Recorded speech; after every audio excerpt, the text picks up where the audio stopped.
Good evening, everyone. Welcome to the teleconference. This is the Library Advisory Commission meeting for November 16th, 2020. And item number 1 on our agenda tonight is call to order and a roll call. Will the clerk please call the roll? Hang on just a second, Vice Chair Bass. To join this webinar using a telephone, please dial any of the following numbers, and I'll read a couple of them out loud. 1-833-548-0276, 1-877-853-5247, and then slowly enter the webinar ID of 963-7461-1351. As an attendee, this meeting is being recorded and streamed live to YouTube. Your microphone is muted for the entire presentation. You do not need a microphone, camera, or a screen if you only want to listen to the meeting, as this meeting is accessible by landline or mobile phone. If you need assistance, please call the library's telephone information line at 1-831-427-7713. The Commission will take public comments as outlined in the posted agenda and in the next slides. All comments must include the agenda item number and be received prior to the close of public comment on that agenda item. If you're joining by computer, you may use the Q&A feature to type your comments. On the attendee control bar near the bottom of the screen, you'll see the Q&A icon. You may also use the raise hand icon to raise your hand. The moderator will call your name when it is your turn. State your full name for the record and then continue with your comment. You will have 3 minutes of speaking time. If you're using a mobile device, the Q&A icon and the raise hand icons likely appear near the top right corner of the screen. If you've called into this meeting, you may raise your hand by pressing *9 on your keypad. The moderator will call out the last 3 digits of your phone number when it is your turn to comment. Press *6 to unmute yourself. You will again have 3 minutes of speaking time. Alternatively, you may call the library's telephone information line to timely submit your comments at 1-831-427-7713. These will be read by the moderator. Once the commission begins, if you're joining by computer, to see all panelists, you may need to use the Zoom control bar and select Gallery View. Depending on the size of your mobile device screen, you may need to scroll over to view whomever's speaking. If you're accessing this meeting via the web browser only or a Chromebook, you may not see all the panelists at one time, only the panelists speaking. The Vice Chair of the Commission, Lindsay Bass, will now call the meeting to order. We are transitioning to Gallery View. Please stand by.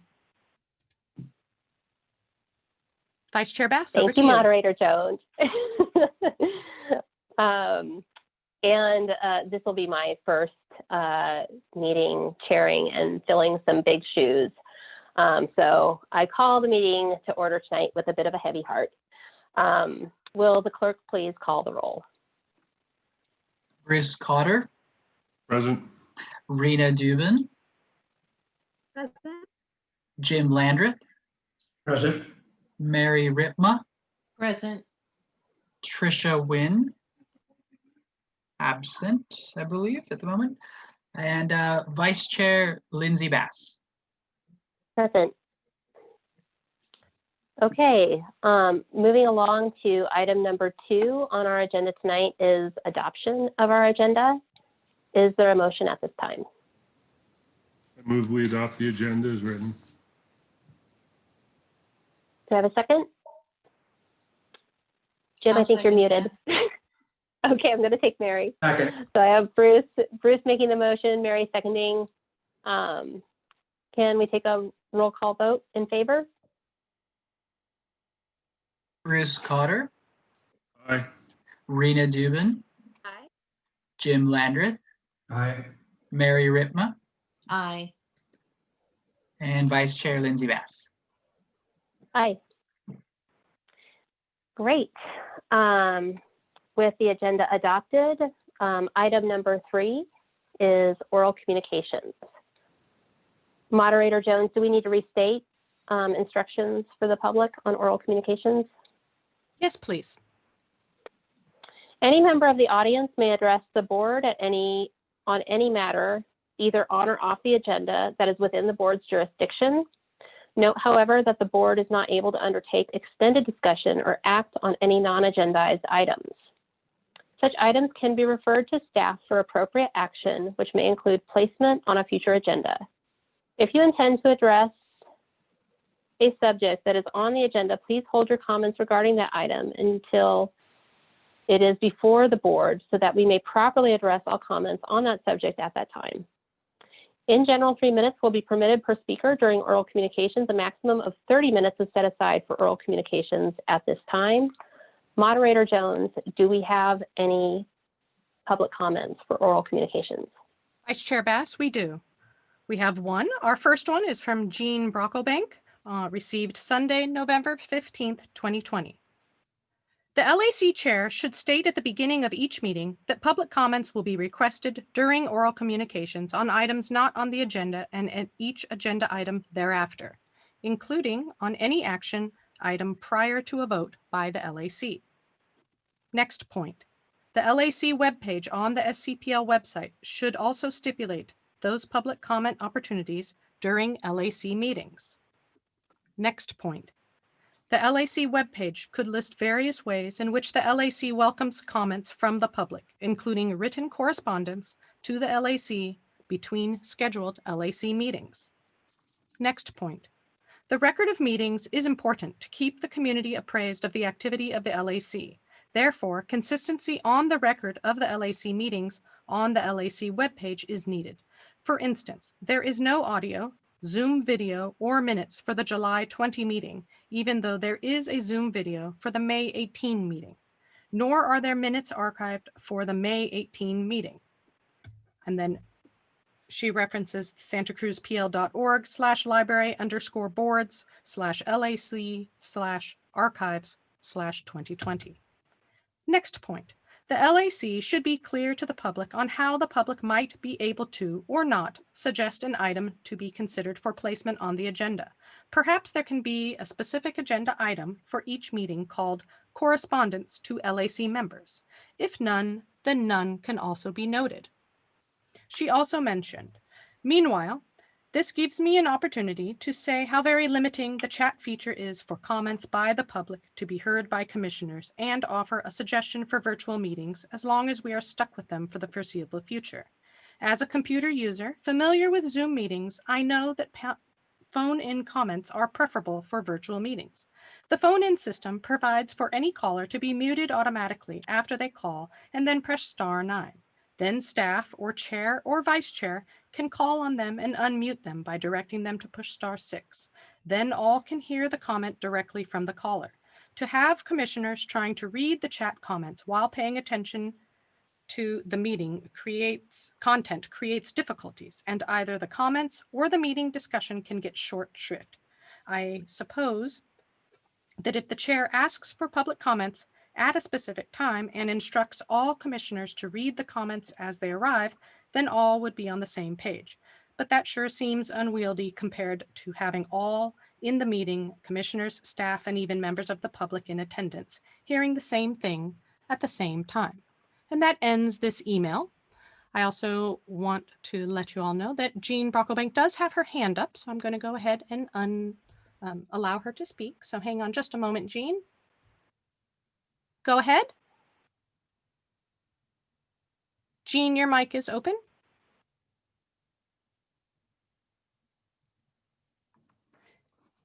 Jean, if you're using a computer. Can you hear me now? Yes. Okay, I didn't realize that you already had the system in place for us being able to speak to you this way and not having to use the Q&A. Secondly, the comments that you just read were not my oral communications. I sent those comments to Rena and to Bruce yesterday for them to use during the discussion of agenda item 7C. I didn't mean for them to be read as oral communications. And Rena had mentioned that she would forward them to everybody so that they would have them ahead of time. And so I'm hoping that you'll be discussing those things again. So this is good news to know now that via computer, you can actually hear what we're saying, because I don't like having to type things on Q&A. It takes your eyes away from the discussion. And it's hard to be engaged in the discussion while you're trying to read something too. So I'm really glad that you have this, and I'm sorry for any confusion I may have had. Thank you. And I just want to say, Rena had sent an email to both Yvonne, Sarah, and I to have this read into the record.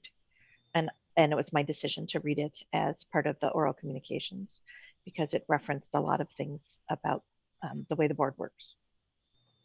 And let me just confirm, as Jean said, that her comments are in my discussion for later on in the evening.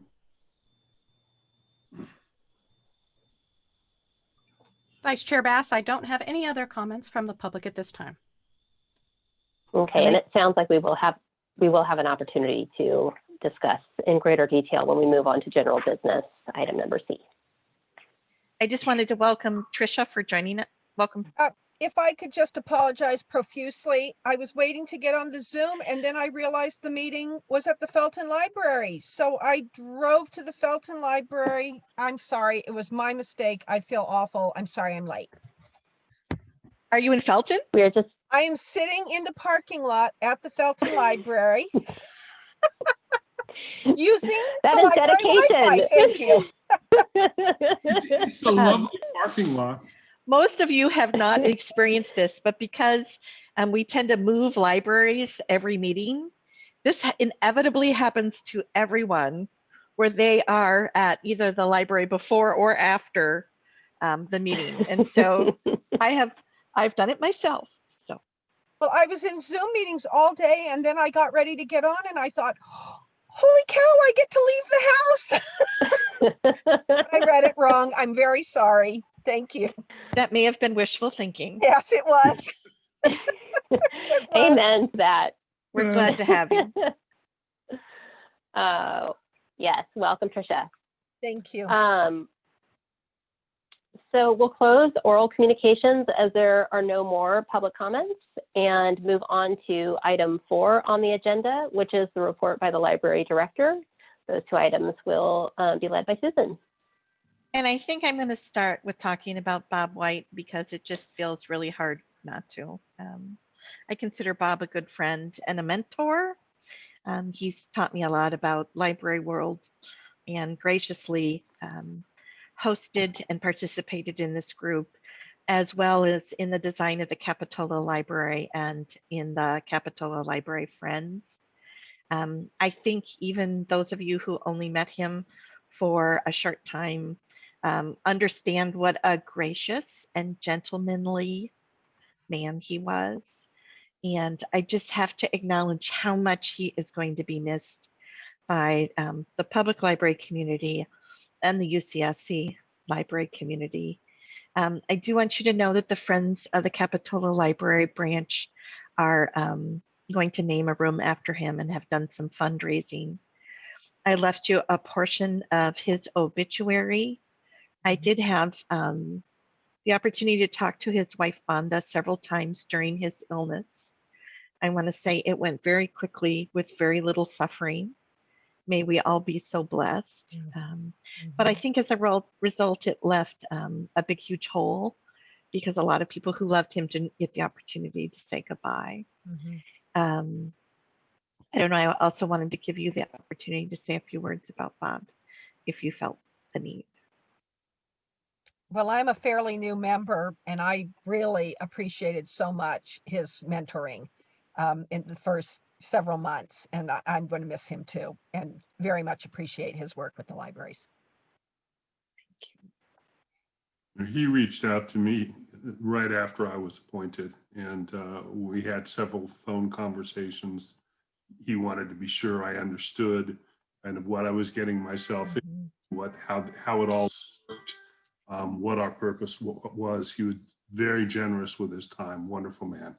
I will miss him very much. I actually worked with Bob for a period while we were both up at UC Santa Cruz, and found him to be just the kindest, most thoughtful person during that time. And that was similar when I came on to the LAC, and just felt like he was such a great guide. I just felt like we were in such good hands with him. So I don't say that lightly, that I just feel like there's really, really big shoes that are left to fill now. We'll miss him a lot. Yes. And I did send flowers to him from this group while he was in the hospital. And I did send a note to his widow as well. She did say that her hope would be to have a celebration of his life once we get through COVID. It just it's really difficult to do under these circumstances. They did indicate that in lieu of flowers, following Bob's passing, that if anybody does want to make a donation in his name to Second Harvest Food Bank or to Housing Matters, that a family would appreciate that. So if anybody's feeling like they want to do something for Bob, then that would be one way to do that. I Thank you, did Lindsay. send something to Second Harvest, just under a family name. Thank you, Mary. They're such a great organization. Okay, I think I will go into the November Library Director report. And I think if there's a word to describe the last 6 weeks, it would be hard. We've gone through a lot of difficulty to the point of some moments it being comical. I would like to believe that we are beyond air quality alerts, fire evacuations, but we definitely entered construction issues with the Scotts Valley Library, where we had to close for several weeks. It's all good though. We're getting a new roof and an HVAC system before the rains begin. And we really had to work through with the staff how to develop a whole new model for providing library services under COVID. I'm really grateful to the staff. And so there's, a summary of a lot of the things we're doing. We really have been spending the last several weeks moving from curbside to what we're calling grab and go lobby services, where people enter the building and grab their own holds and check them out. It's a tightly controlled process with lots of consideration to safety. We did start the computer lab outside at the downtown library. It's been relatively successful. It became very apparent that it wasn't necessarily going to work well during the rains. So we created an entire process to put public computing at 4 of the 5 branches. We did not include Live Oak because Live Oak doesn't have a program room, and we couldn't get the sort of spatial separation that we felt we needed to be safe. And then we worked with the staff and created a whole new schedule for everyone, and assignments and supervisors. And we added hours to the 5 branches. That began implementation on Saturday. We have had extensive union issues. The staff are very afraid for their personal safety. And I'm sure you can all be sympathetic as to why. We also have new officers in the union office who I think are really changing the way in which they operate in Santa Cruz City and County.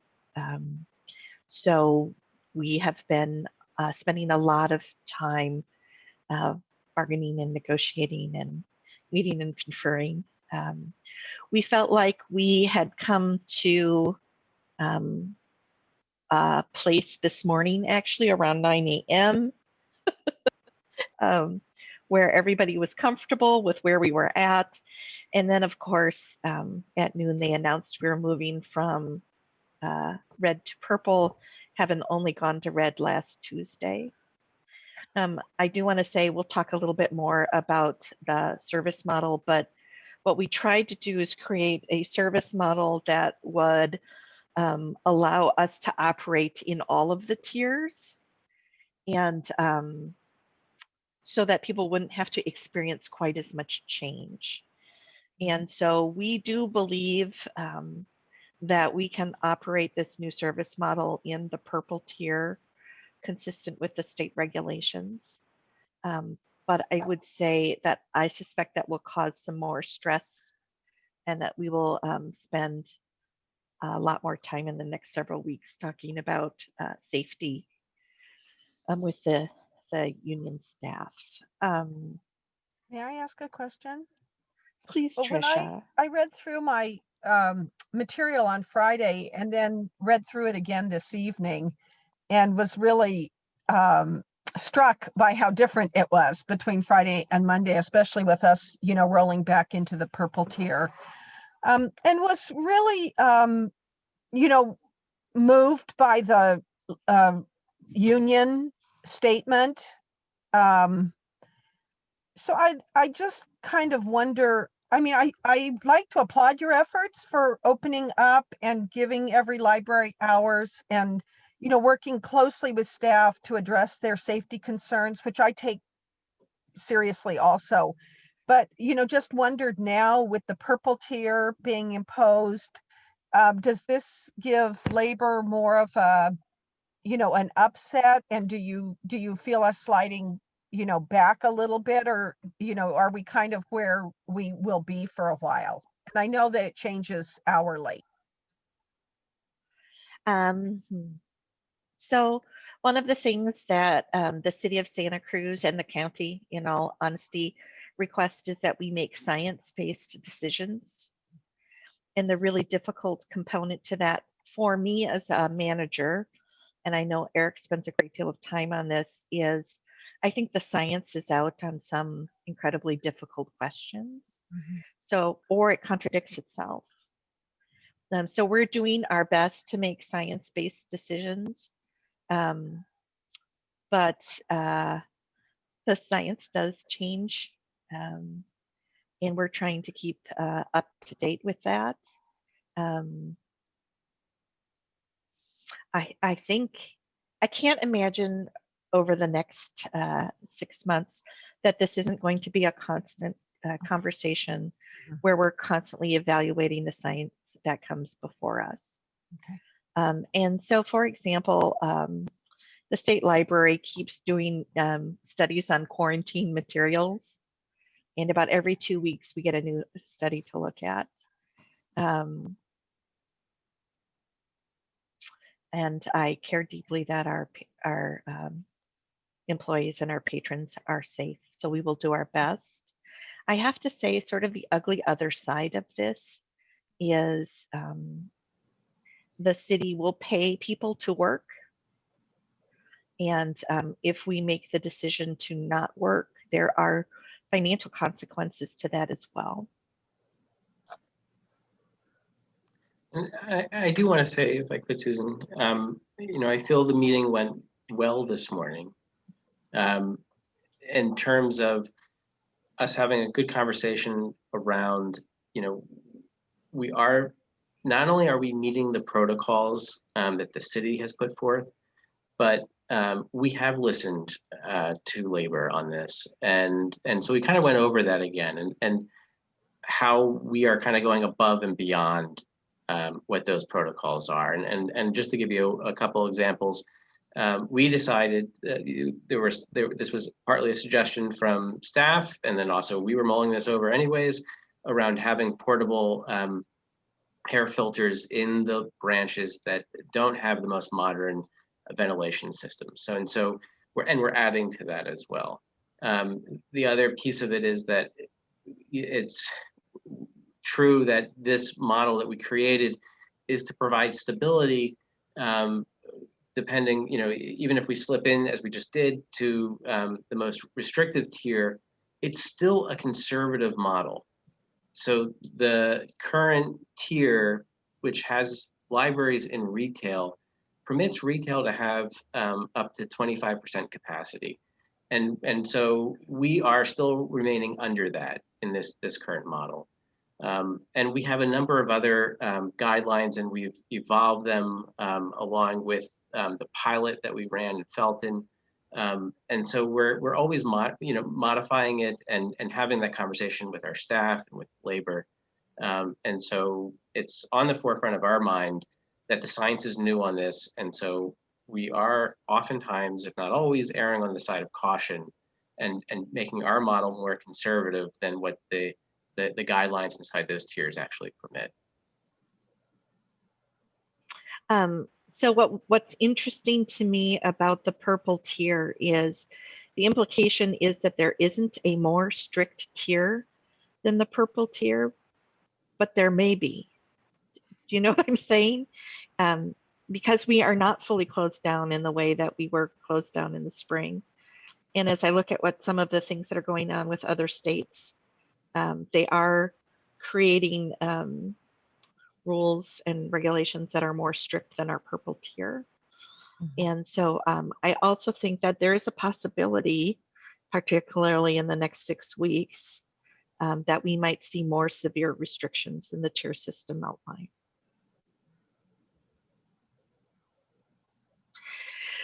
So I do have to just articulate, I think, honestly, I'm exhausted. I think management's exhausted. I think the staff is exhausted. A lot of people, you know, the greatest thing about working in the library is that the people that work here believe deeply in the mission. They care deeply about the patrons. They want to make sure that they get their information needs met. But I think that the change has been difficult and constant, and I'm sure you're experiencing that in other places in your life as well. It seemed like a particularly rough week. And so with that, I think we should go to the agenda because there's still a lot of things to talk about in terms of next steps. Susan? Jim, yeah. What is the procedure for raising your hand? Raise your hand or raise your hand with a button? Jim, I think you can just talk. Okay. You can just unmute yourself.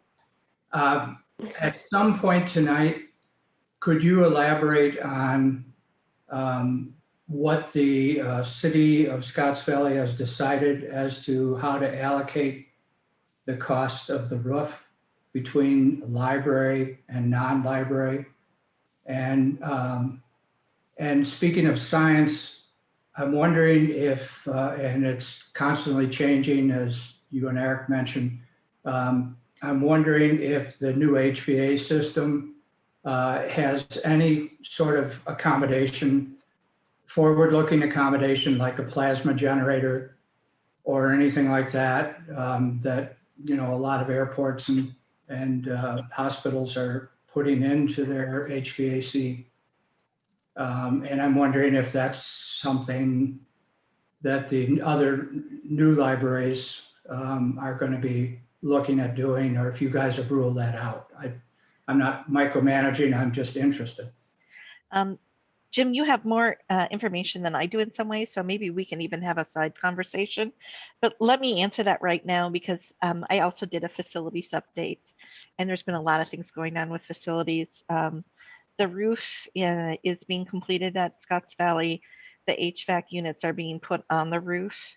I am not aware of a plasma generator, and I don't actually know what that is, so maybe we could have that conversation.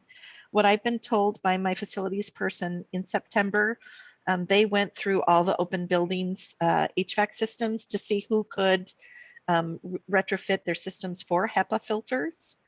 And they were able to do it at Live Oak. I thought Scotts Valley even then, and Felton. And it was just simply inserting a higher level filter. But that Aptos and the downtown libraries weren't able to be retrofitted, and that they would be as part of their construction, but that's where we put the 7 standalone air filter units within those buildings.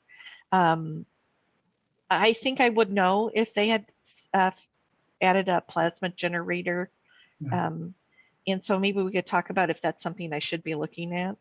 The thing that Scotts Valley and money, we might want to spend a whole meeting on this. And the Measure S funds. So Measure S funds are supposed to go to library projects. We've gotten into lots of conversation about what is a library project. I think the other place the big conversation's been happening is at the Live Oak Annex. For the first several years after Measure S was passed, there was long discussions with the city about the library, which is occupying about, I think it's about 4/5 of what was a former roller rink, but the remaining 1/5 has been empty, and theater groups have wanted to establish a community theater there.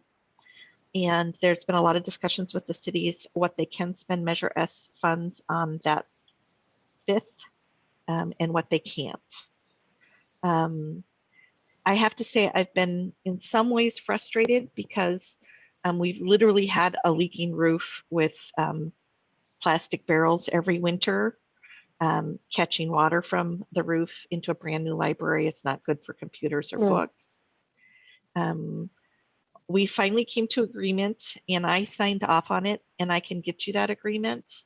I'm comfortable with the Measure S funds going towards the additional 1/5 if I can get an equal value of services for that. And so we signed an MOU with the city that basically will give the library priority use of that other space when it's complete as a theater for library programs, events, and use.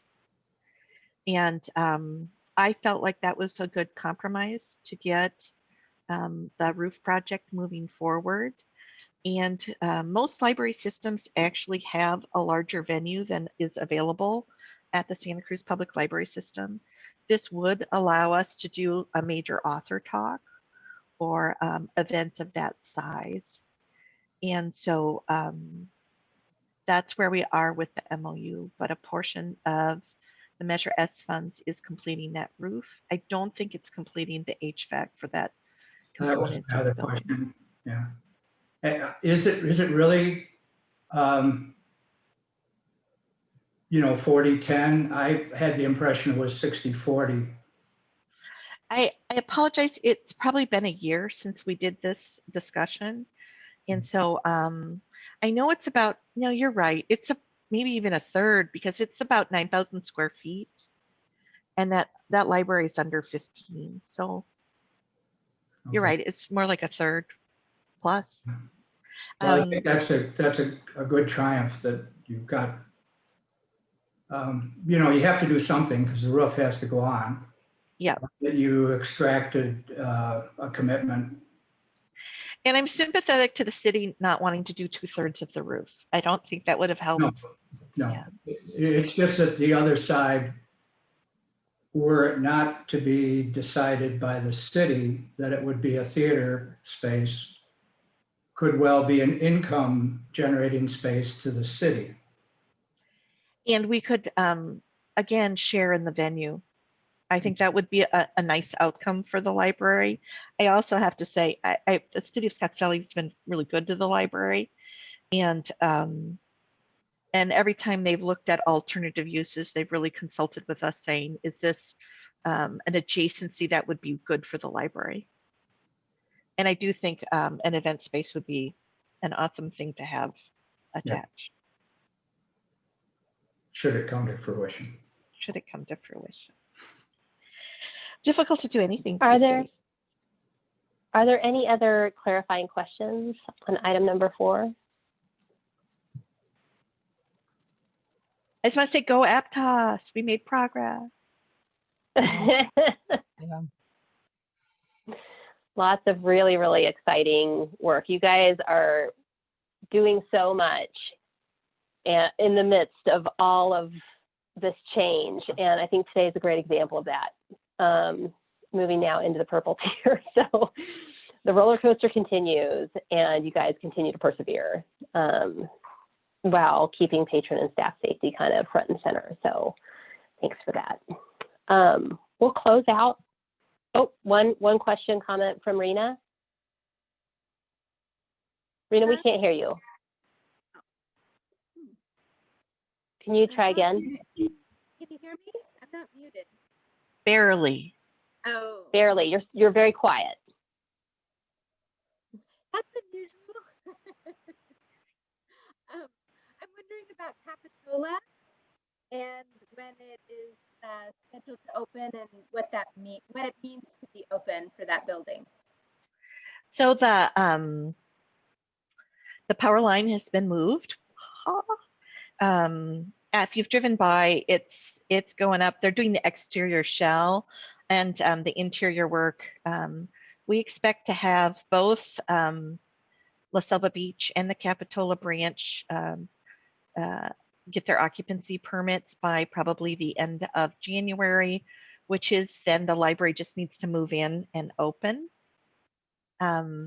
You'll see in my financial update, I am going to go and make a request for funds of the Joint Powers Board. I believe we are okay through about January 1st, but we have a series of special projects related to construction that I'll go through that will really impact both the timing of construction and the quality of those openings. And so we'll go through that a little bit later.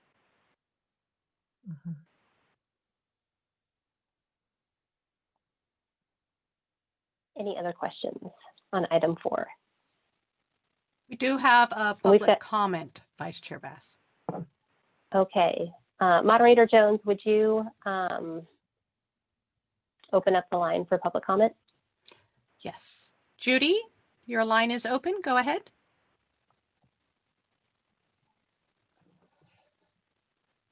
Judy, you may need to unmute yourself, but your line is open. Okay, yeah, I was wondering if the Scotts Valley I thought the city of Scotts Valley did a study about the feasibility of the theater space, and it seemed like it would cost much more money than they had available. So is that still a possibility, or? The city of Scotts Valley has a lease with a theater group to develop it as a theater space. Right, but there's no Measure S money going for the theater, right? Not for the theater directly. Okay, thanks. Moderator Jones, do we have any other public comment? Vice Chair Bass, we do not have any further public comment on item 4. Great. We'll close out item 4 then and move along to member reports. Item number 5. Are there any member reports from commissioners? Raise your hand if you have a report. Seeing no hands raised. We'll move on to item number 6 on the agenda, the consent calendar. All items listed in the consent calendar will be enacted by one motion in the form listed below. There will be no separate discussion on these items prior to the time the board votes on the action unless members of the public or the board request specific items to be discussed for separate review. Items pulled for separate discussion will be considered following general business. We have one item on the consent calendar. Do I have a motion I move concerning approval. this item? I move approval Is of the there a consent second? item. Tricia has moved and Bruce has seconded. Can we take a roll call vote, Clerk Sumano Vargas? Bruce Cotter, Aye. Rena Dubin, Aye. Jim Landreth, Aye. Mary Ripma, Aye. Trisha Wynn, Aye. and Vice Chair Lindsay Bass. Aye. That motion passes unanimously. We have adopted and approved the minutes from the September 21st LAC meeting. Moving on to item number 7, general business. As a reminder, general business items are intended to provide an opportunity for public discussion of each of the items listed. The following procedure is followed for each business item. There will be a staff explanation, board questions, public comment, board deliberation, and then a decision. The first item, letter A on the general business agenda is library operational recommendations under COVID-19. Thank you. And this is really just more detail about how we are going about in implementing sort of the next phase of operations, including such things as the hours of service, the types of services, how the services will be configured for safety. I do want to point out that we received a CARES grant from the county through Zach Friend's good work that would help fund the Wi-Fi hotspots. The bureaucracy moves slowly. We finally got the funding 2 weeks ago. We'll get the hotspots on, I think, Monday, and hope to start checking them out in early December with both the Chromebooks and the Kindles. And we are doing some partnerships around those checkouts to target some organizations that need access. I think the important aspect of this memo is actually on the last page of it, where it says, over the next several months, the library will. I laugh. First and foremost, we have to resolve the union issues around safety and workload. It's really essential that the staff be working with us towards our goals. We need to solidify the grab and go model of services. So we're really, we're in week 2 of that experiment. We're learning a lot, and we're modifying a lot. So, if someone has trouble with the self-check, how do you respond to their questions from 6 feet away? And so we've been developing a whole bunch of scripts and spots to stand and additional things. We have to say, though, that the initial feedback on the grab and go lobby service is very, very positive. People really like it. We have to implement the computer and Wi-Fi checkout program. Now, the big lifts. We have to empty Garfield Park and Branciforte before construction. We have to turn those buildings over by February 1st.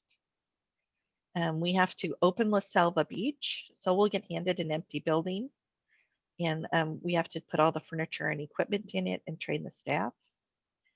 We have a lot of new systems for the new branches. In the Capitola branches, we suspect it'll take 6 to 8 weeks to get them up and running. And to be honest, we learned a lot on Felton, but we don't necessarily want to do it the way we did Felton. We literally got the occupancy permit the day before we had the grand opening party. And I lost hair over that. We then will have to close and empty the Aptos branch library. And we continue to have to move forward planning the downtown branch in a multi-use facility.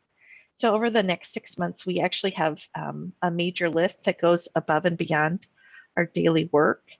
We believe that our current staffing level can achieve the things above that we've outlined, but we are really struggling how to do the things above and accomplish all of these changes as a result of the joy of construction projects.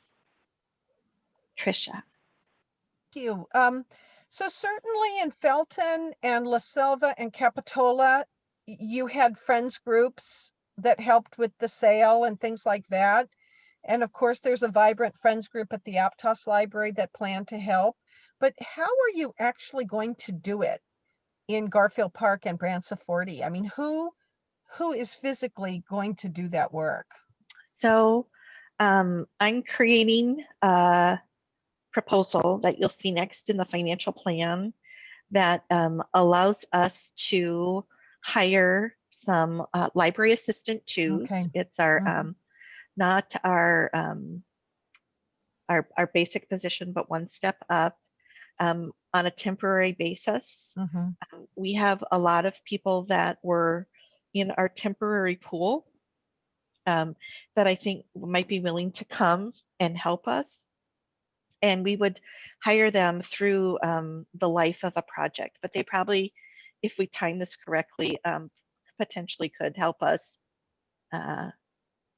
put up La Selva Beach, then put up Capitola, then take down Aptos. And if we did it right, they could also take down Garfield Park and Branson 40. Okay. I did see that in the financial report, but I was just kind of wondering, like, what does that look like? I mean, would they bring in some temporary help to actually move the boxes, or? So we will hire a moving service, but the truth of the matter is we tend to, it's a more complicated process. So first we have to take out everything we don't want, and we give that to the friends, and they tend to have a sale. In our conversation with the friends group, I think their idea would be to have one sort of big sale during COVID rather than to do 4 tiny ones, probably at Branson 40. And then we have to go through and take all the books that we feel we can fit into other branches. You know, we'll pack them to the gills, but we'll take all the sort of bestseller, high circulating books and put them in other branches. And then we will box, and honestly, the Friends space upstairs in the downtown branch that has now been emptied, we'll use as a semi-storage space for some of the books. The good news is, honestly, we'll take a lot of the books from Branson 40, Garfield Park, and Aptos and fill Capitola's bookshelves. We were able to get a really large gift from the La Selva Beach friends, so they'll get a lot of new books. But the Capitola friends weren't able to give us much for new books, so we'll have to use books we have. Okay. I'm also going to ask for more money for the collection out of the sales tax revenue because we just need more books right now as we open up new branches. Thank you. Thank you, Tricia. But you can see there's a relatively heavy lift there for non-routine work. The caveat that we have with the union is our staff all took 10% pay reductions and a 10% furlough. And anyone we would hire cannot be used to backfill the regular work of those staff. And that's a very delicate balance that will have to be negotiated. But I think you can see from this list, there's a great deal of unique and specialized work that are resulting from construction, not from the furlough per se. But it'll be a tap dance. So in the short run, what I would love is for this board, because the devil's going to be with the JPA in terms of convincing them that this is a strategy that they want to take. And it may be difficult to get them to spend money right now.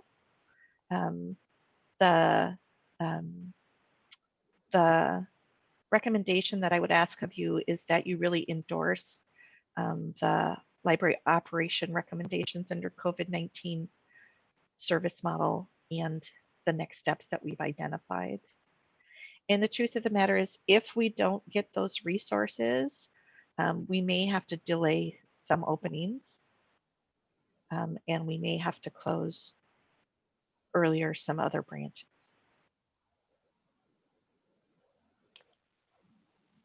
Are there any other clarifying questions on 7A? Yes, Bruce. Can you comment a little bit on this paragraph about the union that's at the bottom of your COVID report? and their comments.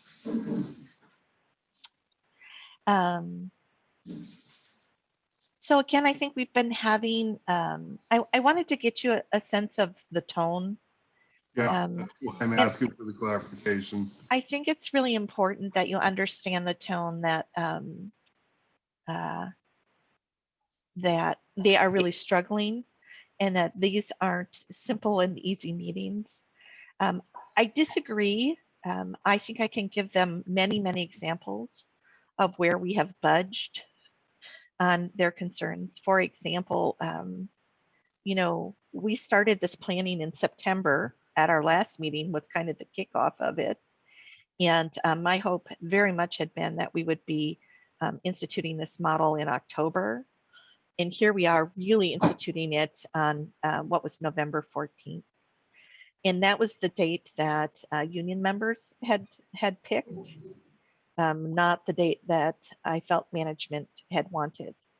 And I think that's a really significant example of where we've made modifications. I think in some ways the union members were correct because we were making significant changes to people's personal schedules. You know, you need a couple weeks to absorb that, whether it be daycares and doctor's appointments and all of that. But I think Eric's example about we did, you know, we put the HEPA filters in the moment they asked. We added stationary HEPA filter machines when they asked. We've done all sorts of modifications to the computers, the public computing. It's a very, very structured process because they asked. And so I disagree, but I think that part of this is the time that you really need to spend with people to make them understand the changes you're trying to achieve. And I guess I also put it out there because I think the next 3 months will not necessarily be any easier. Is the tone consistent with the tone you hear from your staff, or is the tone more a union management tone?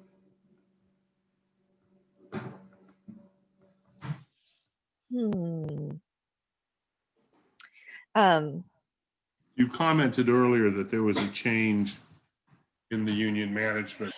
Well, I think the new union management, the old union management was a handshake and we agree and that's it. And I think this new management really wants everything written down and agreed to.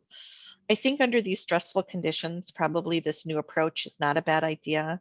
We have discovered that we left meetings where we felt like we had both agreed, and then we found out that we were agreeing on different things.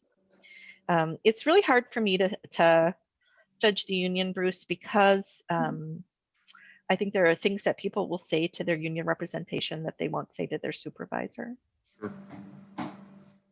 And so the staff, we have weekly staff meetings right now, all staff. We've been doing it for several months, and they have been more positive than the union meetings, but the structure of the meetings and the role of the meetings are really different.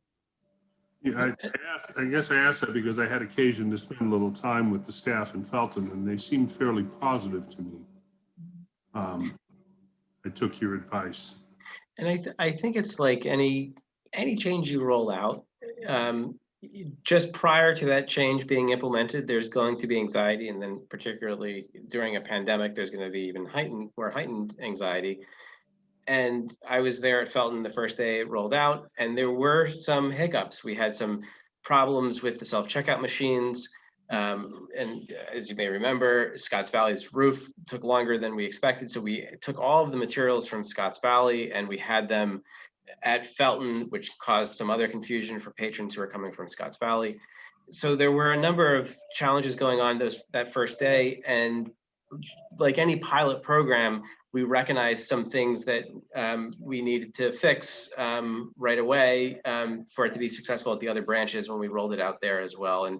And I think as staff experienced it, it went a lot more smoothly than a lot of people anticipated. And the kind of the backstory to this as well is this model was envisioned in part to reduce the labor demand on staff, and it did do that.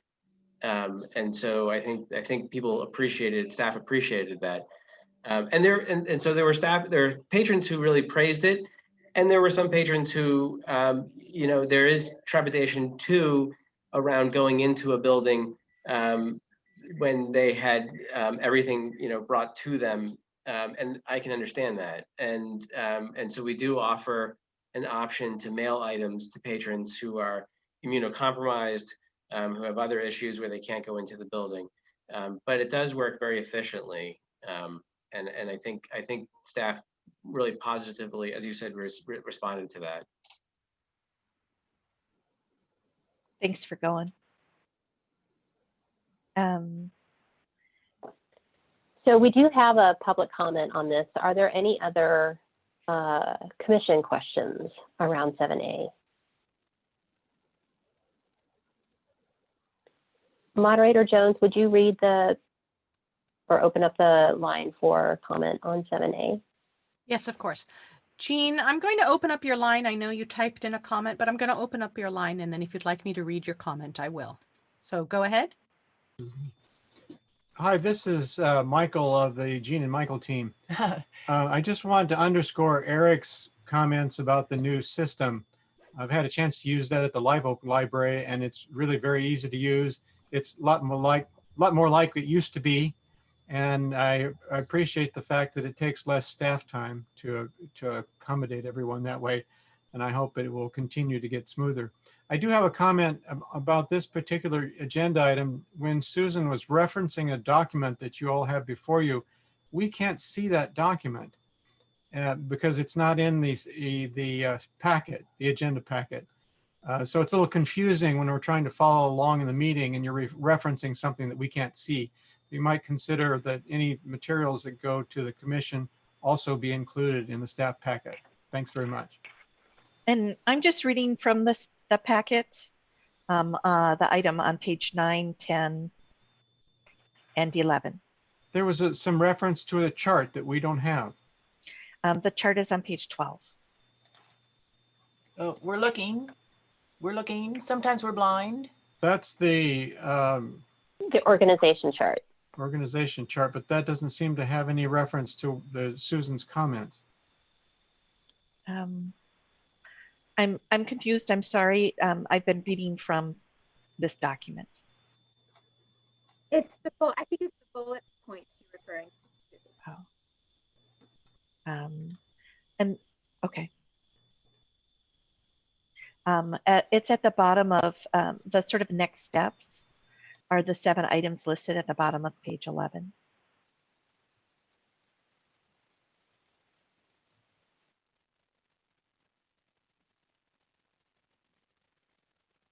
Is there clarity there, or are there still questions? I was under the impression you were referencing the staff report. Yeah, I still don't see it. I couldn't follow it as it was going along. Perhaps that it is, and you have a little more information about it than we do. Okay, thanks for that. Thanks for addressing that. Sorry for the confusion.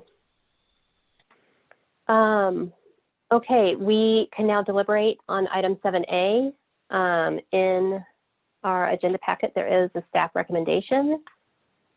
Any other additional comments, or are there any suggested motions?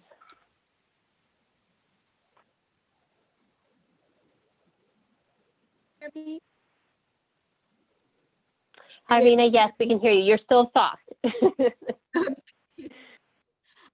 Just to say thank you.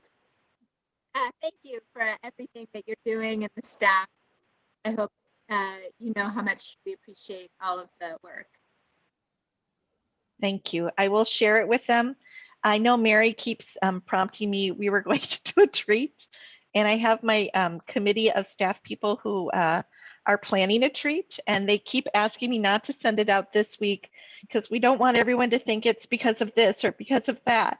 We want them just to appreciate it. So I said, well, can we try the beginning of December? They said, just get through the union stuff and then we'll send it out. So we're behind, Mary, but we will send out a thank you from the board on the beginning of December. It's a staff committee that keeps telling me no, so.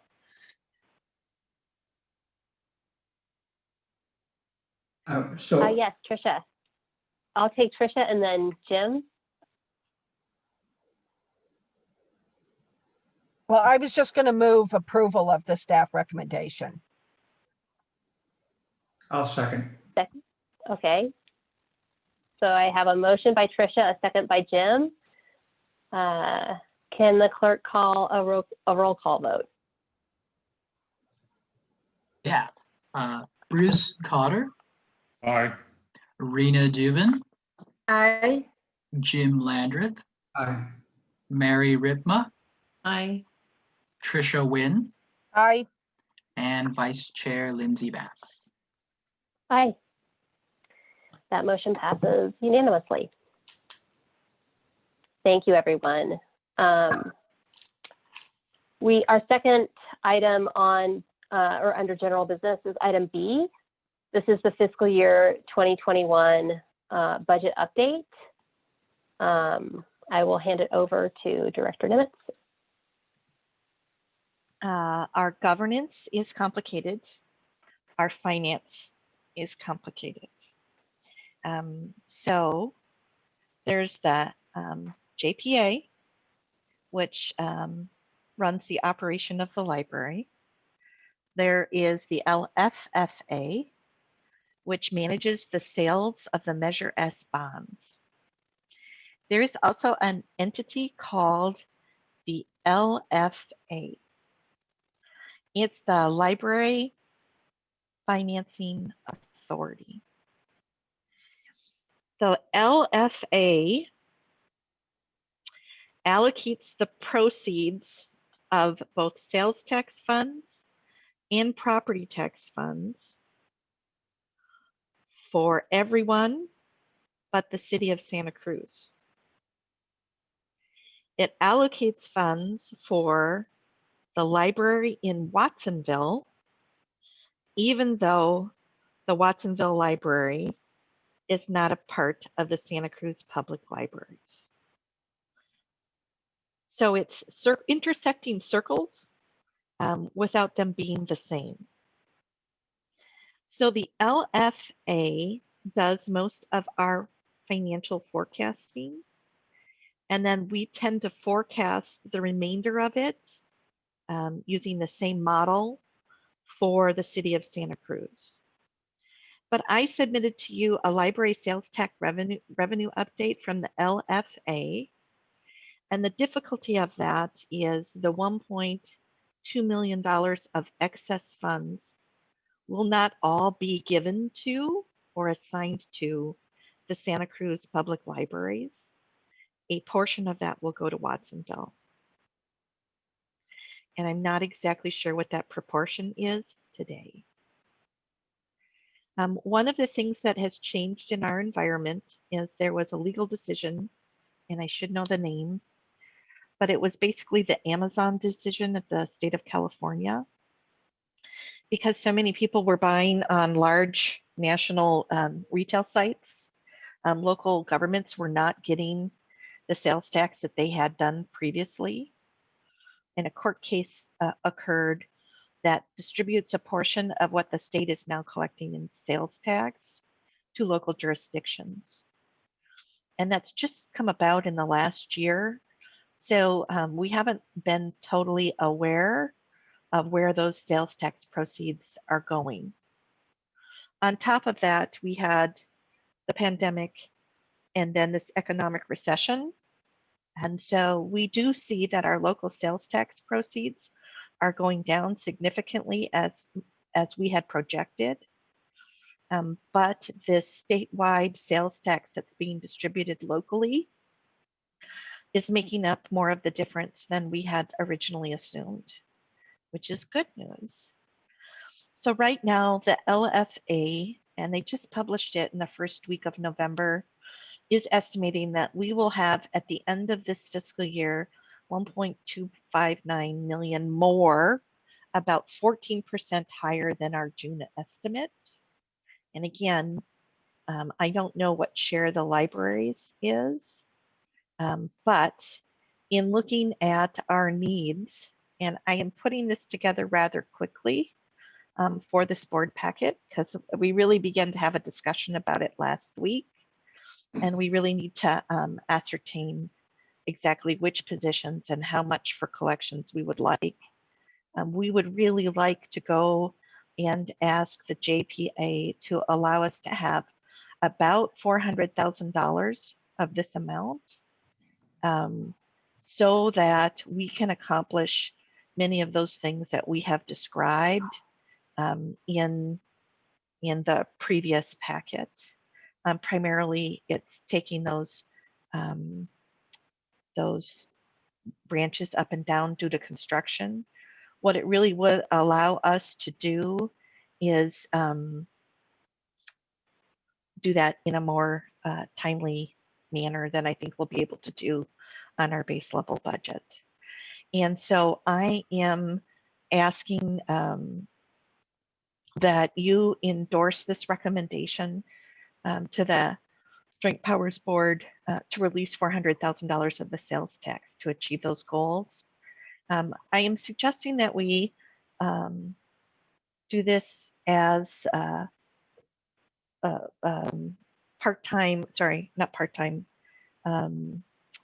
on call. What's the word I'm looking for? Temporary positions, so that as the financial situation improves or gets worse, there's still the opportunity to keep those people and maybe seek long-term, more permanent positions, or in the worst case, we can let them go under their own contracts.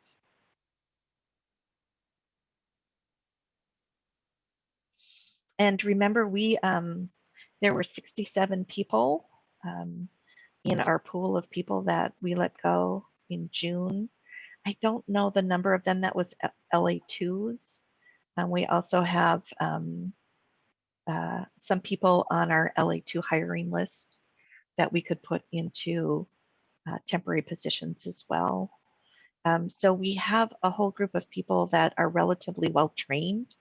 They have background checks and could begin almost immediately. Any questions? Thanks, Susan. Jim. I'm sorry, Susan. This is the first time I recall, it probably isn't the first time I've been told about the LFA. Just the LFA. So the LFA, the revenues that they allocate, did you say, or did I misconstrue that doesn't go to the downtown branch? And you know, this might be worth a little just workshop next time, because we have some big issues coming up. Sorry, I'm just going to write this on finance.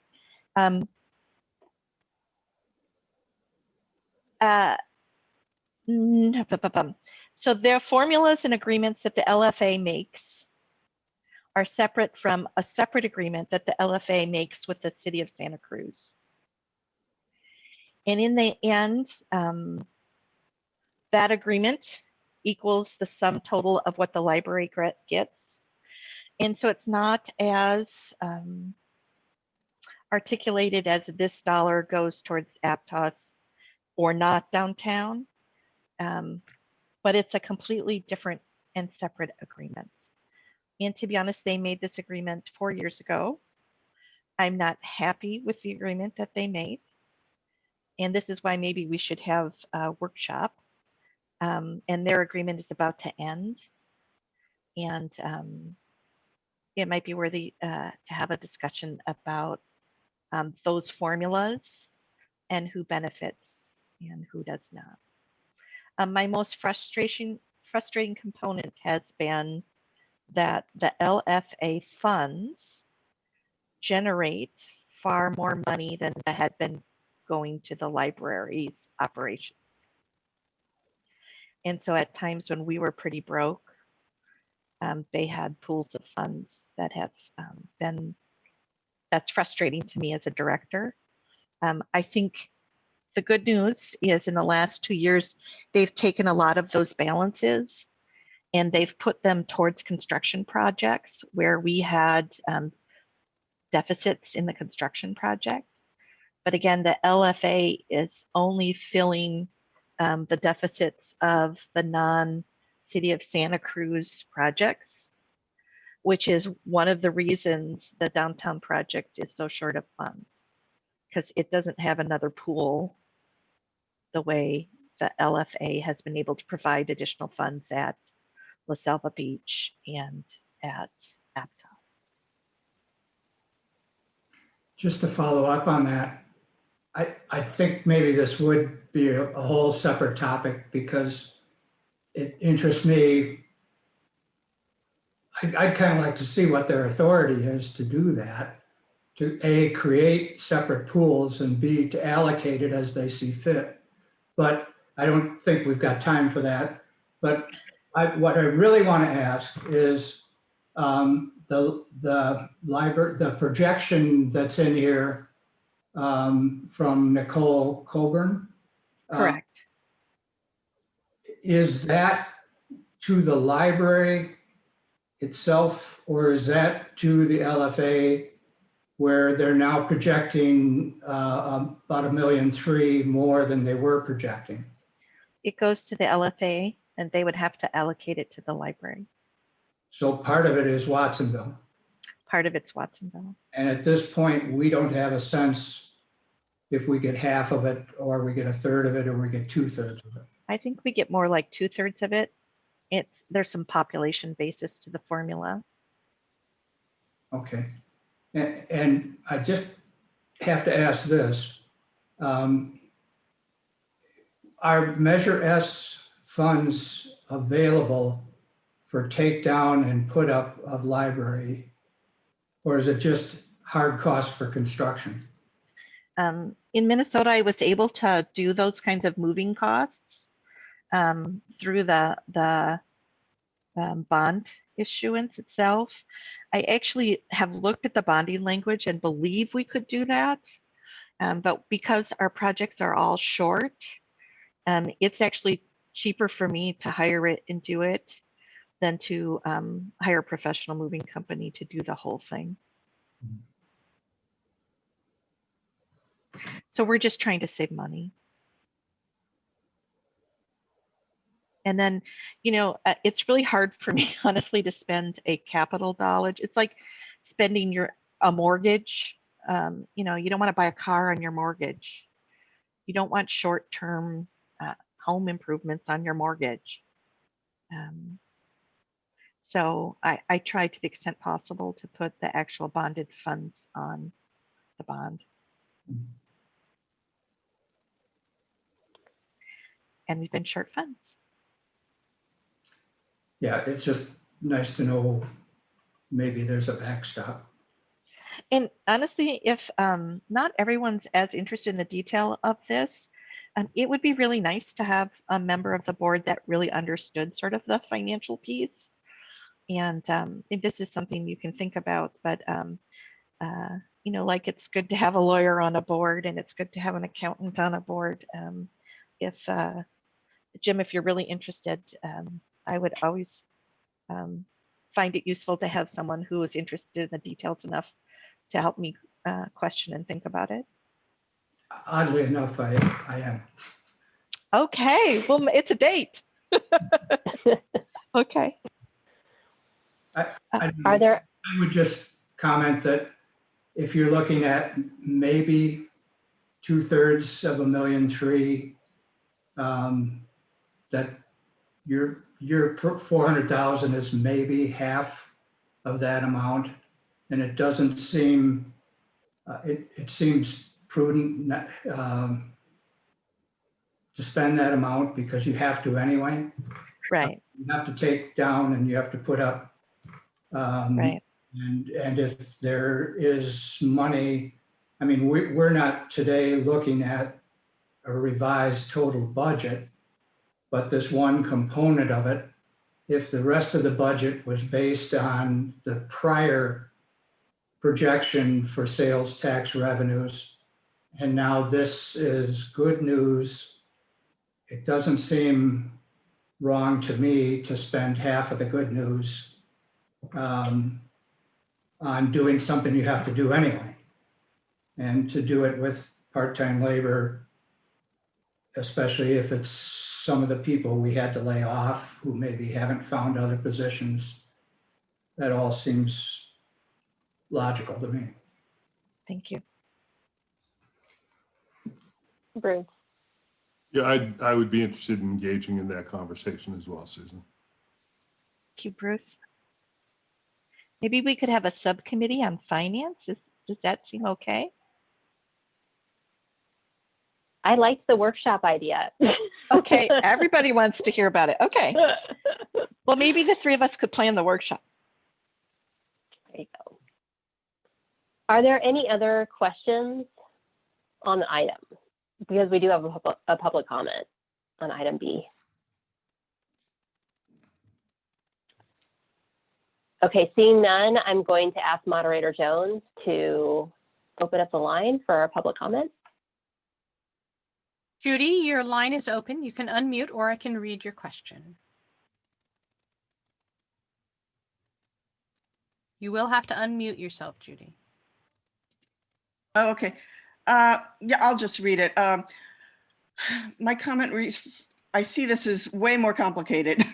My suggestion, not meaning to make busy work for you at this very busy time, but in the interest of transparency, I was hoping there could be some kind of a document created that just explains to the public what these abbreviations mean.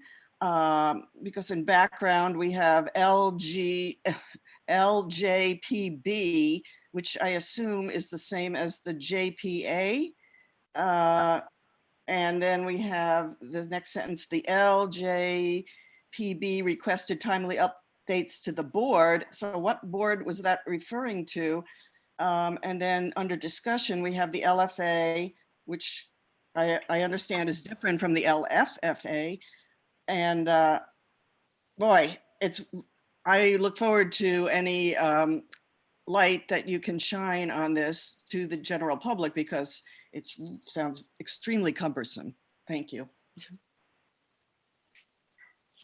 I would, I'll look at that. I agree.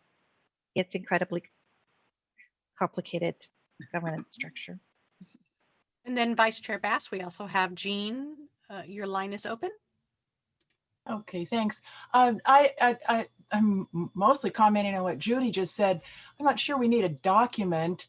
It would be the Santa Cruz Public Library's website is like a library itself. It's where I go for information. And I think that somehow or other, maybe under your library boards, that website part, you could have and make it fun, acronyms goulash or something like that, and just pick up all of these things and put them in one place. In fact, I'd even volunteer to draft something like that if I knew who to send it to in terms of getting it up on the website. So maybe I'll just do that privately in an email with you, Susan. How about that? Thank you. Okay.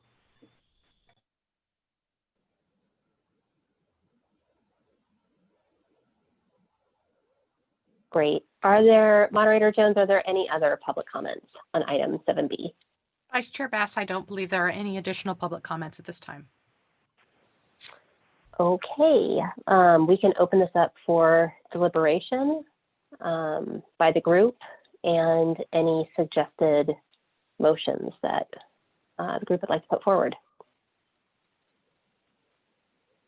Well, I would move that we endorse Susan's recommendation to the LJPB to release $400,000 of fund for staffing and associated costs. I can Okay, we have second. a motion. A motion on the floor to approve the recommendation for item 7B as written, and a second by Rena. Shall we move to a roll call vote? Clerk, will you call the roll? Bruce Cotter, Aye. Rena Dubin, Aye. Jim Landreth, Aye. Mary Ripma, Aye. Trisha Wynn, Aye. and Vice Chair Lindsay Bass. Aye. That motion passes unanimously. Go get that earmark. And we'll keep our fingers crossed that things continue to trend the same way for the duration of the year. Okay, and we're getting later into the evening, so we have a few more items on our agenda under general business. So we'll try to keep these as focused as possible, but these are also very important. So item number C is community input to LAC deliberations on the subcommittee report. So I believe this I'll open up for Bruce and Rena to comment on.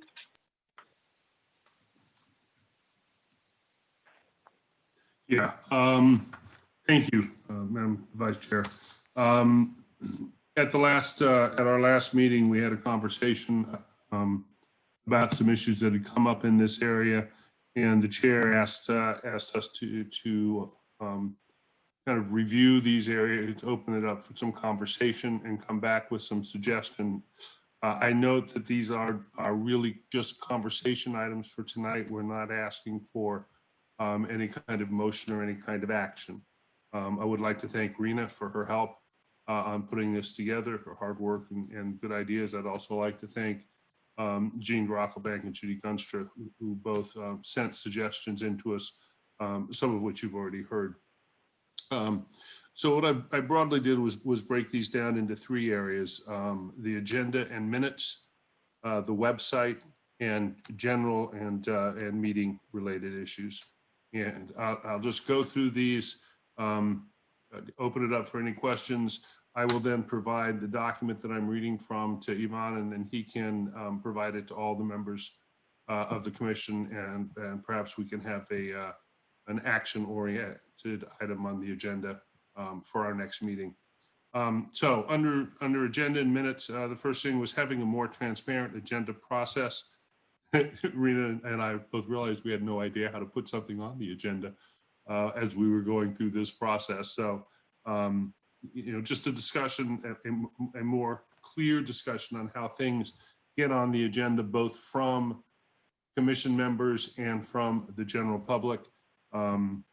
As Jean noted in her comments, the LAC should be clear to the public on how the public might be able to or not suggest an item to be considered for placement on the agenda. Perhaps there could be a specific agenda item for each meeting called correspondence to LAC members. The second thing, we release the agenda the Friday before the Monday of the meeting. We would like to strongly suggest we release that agenda earlier, perhaps Wednesday of that week, perhaps even the Monday before, so that people have time to digest the many pages that agenda packet consists of, and come back with comments and potential additions. And also, I concur with Jean's comment about the record of meetings is important to keep the community apprised of the activity of the LAC, and consistency on the record is needed. She is correct in her examples. I went and looked, and so I don't know why, but there is a certain amount of inconsistency there. On the website itself, some things that we think might be useful. First of all, an updated long-term calendar, rather than just saying the next meeting is. There's no reason we couldn't have, the next 4 or 6 meetings, so people can plan ahead and know when we're going to be meeting. Again, I think this came from Jean. The LAC webpage on the website should also stipulate those public comment opportunities during LAC meetings. I want to thank Sarah I know that that Moderator Jones, I know that she has been doing this for the JPA as well. I think having the ability for people to comment verbally in the meeting today has been very useful and handled very well. So thank you for that. Again, the LAC webpage should list various ways in which the LAC welcomes comments from the public. I quite agree. One of the things that we thought was maybe we could just have a button on the website where you press that button and it opens up a field that you can put in your comments and your things that you would like to have added to the agenda. Certainly the technology exists. No reason why we couldn't take advantage of it. Some more general thoughts. I think it would be useful to have a generic email for the LAC that somebody could just pop a comment to that email and it would be distributed to all the members. And just an easy way for the community to talk to us. I think it'd be useful to more clearly advertise our availability. I am serving as the LAC representative now on the Friends of the Felton Library Steering Committee. And they recently had a note in their newsletter about my interest in hearing from people and my contact information. I think we should all be doing that. We should be talking to the friends groups in our areas and making sure people know who we are. It's a good way to find out information about what's happening at your particular area, your particular branches. And it certainly is available to them. It's helpful to them. More generally, again, same concept, communicate what our role is as commissioners to the community so people understand why we're here. I had opened up a public comments ability. We seem to have addressed that very nicely tonight. So thank you again for that. And those are really the main things we need to do, it seems to me. I don't think the lack of transparency is by purpose. I think it's just by a little bit of confusion in some of the areas. And I think that without a great deal of work, we can make it a much more effective and available commission for the support of our community, which is really what our purpose is. So that's what I have. Questions, comments, etc. May I add? Yeah. May I just add something? Can you hear me better now with the headphones? Yes, much. Okay, good. Just to add the county website that says about the, I think it was Judy Gunstra had mentioned that it's really unclear if we're a county, how we get appointed. As a it's kind of like a county commission, but it's also different city jurisdictions. But if there is something on the county website under commissions that it could just lead to or link to the public library, our LAC webpage, and just really have that webpage. It just seems a little outdated, that it's been neglected a little bit, and it just, I think, would serve the public a lot better if we could just give it extra refreshing.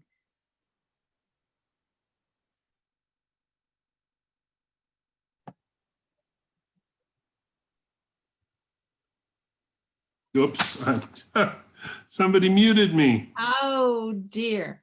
Okay, Tricia, so thank you. I just want to Mary. say that when I get an email from the public and they're asking about our procedures, I don't really feel comfortable as an individual making a response to them. I feel like this idea that you've come up with a generic LAC email might be helpful on that, where maybe we would have a way to talk together to see what is our collective opinion. I don't, unless you say to me, well, just go ahead and say what you think. But I just don't see how that's really very helpful. The only thing I would say on that is you have to be careful about, it's okay for somebody to send an email to all of us. It's okay for us all to respond and talk about it in a meeting, but it's not okay for us all to talk in a round robin outside of a meeting, because then you're in violation of the Brown Act. Yeah. So that would be the only comment I think I would make on that. Tricia? Well, first I want to thank Bruce and Rena so much for taking on this important topic. I think it is really important that we, use our voices, to truly inform Susan. We are the advisory board to Susan. So I spent my career in public service and did all kinds of public hearings all the time. It's never, in my experience, 30 years in state government, that the public would put something on the agenda. So I would want to be very, very careful of that. Now, if the public engages their voices, which is what we're supposed to be, and we would like to put something on the agenda, I'm glad that you're going to be looking at, the process for that. But mostly, I really just want to thank you guys so much. I mean, you're right. Some of these things are just really simple and they're probably oversights. But it's still important to, to look to this. So I want to continue to work with you on this. Thank you. And if I, Susan? You muted. Sorry. Sorry, it's getting late. So can I make a suggestion? Maybe Bruce and Rena and I and Yvonne could meet and put together a package of definite recommendations based upon this conversation for the next meeting. Would people be comfortable doing that? And Yes, some of the stuff we can just fix. So absolutely. Renee, you okay with that? okay. Great, excellent. That to be a yes. I'd just like to make one final comment on this general subject. I have seen communications from at least two of the people who are on as attendees tonight expressing, I guess, a feeling that their thoughts or input wasn't welcome, or they didn't feel comfortable expressing it. And I think I've said this before, I have served library boards where in a 3-year period, nobody could be bothered to come and attend a board of trustees meeting. So I really just want to say to them, we are interested in your input. We appreciate the time that you are spending to attend a meeting of this length at this time of night. We have to, we're on this commission, but you don't have to. So I am grateful to you for doing that. We are interested in your input. I hope you continue to give it to us. Thank you, Madam Vice Chair. Excellent. So there's no direct action item except for Susan to confer with Rena, Bruce, and Yvonne. And so we'll pick that up on the next meeting agenda with those recommendations. Thanks, everybody, for the hard work on that. And yeah, just to echo Bruce's comments, I think the entire group is excited and looking forward to working on how to increase the public's feeling of involvement in these meetings, to feel heard, and that their ideas and comments are welcome and appreciated. So thank you. Okay. Barring any other comments on item number C, I keep doing that. I keep calling them numbers and they're letters. I'm going to move on to the last one. Item B. Excuse me, Vice Chair Bass, we do have public comment on C. Oh, sorry, I'm sorry. Okay. Moderator Jones, thank you for the reminder. If you'll please open up the line for public comment. Apologies. Yes, Judy, go ahead. Your line is open. You may need to unmute. Hello, everyone, and thank you for this subcommittee. That's great. I've been trying to get these issues addressed for a couple of years now. So one of the things that I had emailed, and I think Rena referred to it, was the fact that the LAC is not listed on the county website amongst all the other advisory boards because it's sort of a separate entity, along with the animal, protection, SPCA or whatever it is. So it's weird. So if somebody's looking, well, where's the Library Advisory Commission?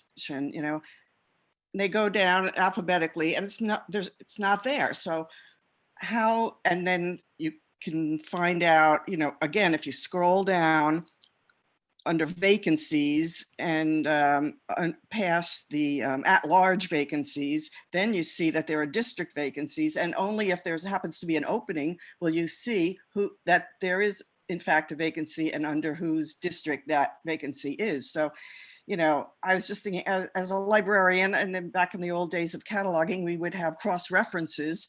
And so I was thinking as kind of a placeholder alphabetically on the county page where Library Advisory Commission would be, have the commission named, but then tell people where they can go to find out how to apply. If it is, you understand what I'm saying as a librarian, Susan? Yeah. Okay. So, and my other point was like, how can I thought if someone had questions, the public has questions, if they emailed the LAC, a good amount of time, ahead of time, a week or so, is there a place during the meeting where those questions could be read so other people can hear that there are these questions, and I don't know if you can answer them. Is there a place during the meeting where you can answer questions? Is my question. I think that's something we have to discuss, Rena and Bruce. I don't think that's ordinarily done. Right. And so we just need a process and a recommendation about how things make the agenda. Right. It's not like springing on you, oh, I have this question at the last minute. I'm saying ahead of time, you might have time to, it might be a simple routine question, or, of course it wouldn't be too complex because you don't have time to get into, something like that. And I think we just need to talk through that. Okay, well, thanks very much. We're getting there. Thanks. All right, and Jean, your line is open. You may need to unmute. Oh, okay. Well, I think it's more than we're getting there. I am just really quite pleased by what I've heard tonight. The subcommittee of Rena and Bruce is just amazing. And I'm going to say also this board or this commission, because I started going to LAC meetings about almost 4 years ago. And for the first couple of years, there was sort of a sense of that the commission didn't even realize that the public was there to be heard. And so we didn't, but these members on this commission right now, and I am so sorry about Bob White. My heart goes out to all of you and my family. What an amazing man. And I like saying his name again tonight also, so he knows that the public respected and was happy for him. But this commission right now is just wonderful. And I've heard that you are going to discuss this further and come up with some recommendations. I also saw when you were discussing the idea of having openings on the LAC, somehow or other place marked on the county commission page. They do that for another, it's some kind of a work board. They do the same thing. It's not really a county commission, but they have a place marker and you can click on it and tells you where to go. But so I saw you nodding, so I think that will probably go forward. And I just wanted to say last, I personally don't need to be able to put any, as a member of the public, to get my thing that I want on the agenda. I know that I can write to any of you and say, here's something that I'm thinking about, and that you might think, and if you hear enough from the public and it's carefully laid out, the way I carefully laid out my thoughts in my email to Rena and Bruce, that'll probably happen anyway. So I give you accolades, not only for being a great commission and sitting in the parking lot of the Felton Public Library, do that. I feel really good about this meeting tonight, and I thank you very much, all of you.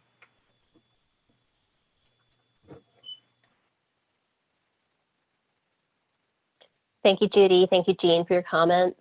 Moderator Jones, are there any other public comments on item C? Vice Chair Bass, I don't see any additional public comments on this item. Great. Well, thank you again, Bruce and Rena, and to Eric and Susan and Yvonne and Sarah for making efforts to even implement some suggestions into the meeting tonight. It's clearly making a difference, and we'll just keep on that trajectory. Okay, I can't believe I almost skipped public comment on that item too. Apologies again for that. Okay, final item, item D, under general business. This one should be relatively straightforward. This is our meeting schedule for 2021. This is in the packet. So it lays out meetings for next calendar year. Are there any questions from the commissioners? I know it's a slightly odd schedule. It's meant to be coordinated with the JPA so that concepts can be reviewed here before they go to the JPA. You notice there's several 2-month in a rows, and that's really around the budget process, so that we're in sync with the budget process. Thank you for those clarifications. If there are no questions from commissioners, I'll ask the moderator if we have any public comments.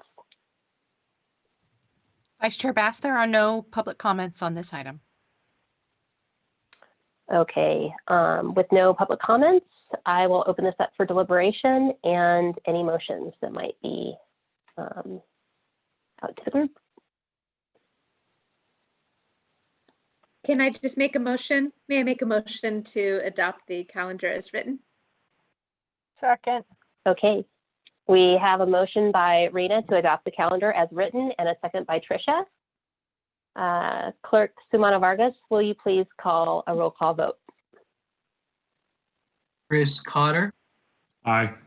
Rena Dubin, Aye. Jim Landreth, Aye. Mary Ripma, Aye. Tricia Wynn, Aye. and Vice Chair Lindsay Bass. Aye. Our new schedule passes unanimously. Thanks, everybody. Okay, we are, we're getting there. We're almost there. Guys are troopers, and thanks to the public for hanging in there with us as well. Item number 8 on the agenda is scheduled upcoming meetings. So our next meeting will be January 25th, 2021 at 6:30, our normal time. At this point, anticipated agenda items for that meeting will be to elect a new chair and vice chair for 2021. Any other comments on this item, Director Nemitz? No. Okay, our last item is adjournment then. And I don't Do we think we need have, I don't think you have to move it. So I think we can just adjourn. I was just going to say thank you, Lindsay, for. Thank you. you did a great job. Yeah, Great job. Lindsay, I was Did thinking I a would great email job. you to say it, but I'll just say I think you did a wonderful job leading the meeting. Oh, thank you. Thank you. I'll just say that it was Bob shining down from above, helping me through it, and all of you. Thanks so much for your patience. Thank All you, right, everyone. with that, we'll adjourn. Thank you. Good night. night. Bye. Bye.